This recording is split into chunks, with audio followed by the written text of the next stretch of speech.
ଆମର ଛୋଟ ଛୋଟ ଯେଉଁ ପିଲାମାନେ ପ୍ରାଥମିକ ବିଦ୍ୟାଳୟରେ ଯେଉଁ ପିଲାମାନେ ଅଛନ୍ତି ତାଙ୍କ ପାଠପଢ଼ାରେ ଆମେ ତାଙ୍କ ପାଖରେ ଯିବା ଆଉ ତାଙ୍କୁ ଆମେ ପଚାରିବା ତମ ନାଁ କ'ଣ, ତମ ବାପା ନାଁ କ'ଣ, ତମ ମାଆ ନାଁ କ'ଣ, ତମ ଗାଁ ନାଁ କ'ଣ। ତ ଏମିତି ବିଭିନ୍ନ ପ୍ରକାର କ୍ୱେଶ୍ଚନ୍ ଆମେ ତାଙ୍କୁ କରିବା ଆଉ ସିଏ ଉତ୍ତର ଯାହା ଜାଣିବ ଦବ। ଯଦି ବା ତାଙ୍କର ଉତ୍ତରରେ କିଛି ଭୁଲ ଥାଏ ସେଟା ସିଏ ଦବ। ତାପରେ ଆମେ ତାଙ୍କୁ ପଚାରିବା ତମେ ଆଜି ଦିନ ସାରା ଶୋଇକିରି ଉଠିଲ, କ'ଣ ସବୁ କାମ କଲ।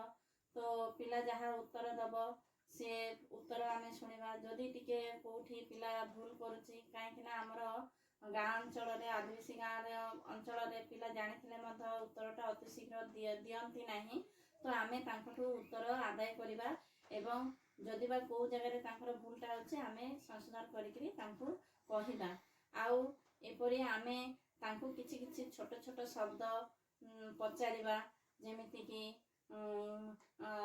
ତମ ଘରେ କିଏ କିଏ ଅଛନ୍ତି, ତମ କେତେ ଭାଇ ଭଉଣୀ, ଏମିତି ବିଭିନ୍ନ କଥା ତାଙ୍କୁ ଆମେ ପଚାରିବା।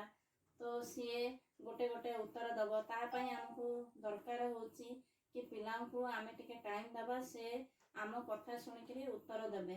ତାପରେ ଆମେ ତାଙ୍କୁ ନାଚ ଗୀତ ଖେଳ ତାପରେ ଚିତ୍ର ଏମିତି ବିଭିନ୍ନ ମାଧ୍ୟମରେ ଆମେ ତାଙ୍କୁ ଶିକ୍ଷଣ କାର୍ଯ୍ୟ କରିଥାଉ। ତ